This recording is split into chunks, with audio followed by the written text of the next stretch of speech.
লালচাঁদ ওরফে সোহাগ নামে এক ব্যবসায়ীকে প্রকাশ্যে পিটিয়ে ও ইট দিয়ে মাথা থেঁতলে হত্যা করেছে দুর্বৃত্তরা। গতকাল বুধবার বিকেলে এ ঘটনা ঘটে। তাকে হত্যার কারণ সম্পর্কে নিশ্চিত হতে পারেনি পুলিশ। তদন্ত সংশ্লিষ্টরা ধারণা করছেন ব্যবসায়িক বিরোধের জেরে এই হত্যাকাণ্ড ঘটতে পারে। ঢাকা মহানগর পুলিশের লালবাগ বিভাগের উপকমিশনার মোহাম্মদ জসিমউদ্দিন সমকালকে বলেন, হত্যায় জড়িতদের গ্রেফতারে কাজ করছে পুলিশ। ব্যবসার আধিপত্য নিয়ে মঙ্গলবার রাতে তার গুদামে গিয়ে প্রতিপক্ষ গুলি ছোড়ে।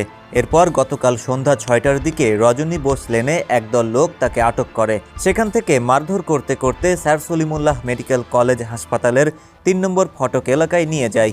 হাসপাতাল চত্বরের ভেতরে নিয়ে ইট দিয়ে তার মাথা থেঁতলে দেওয়া হয়। মুমূর্ষ অবস্থায় তাকে হাসপাতালের সামনে ফেলে যায় হামলাকারীরা। তাকে উদ্ধার করে হাসপাতালে নেওয়া হলে চিকিৎসক মৃত ঘোষণা করেন।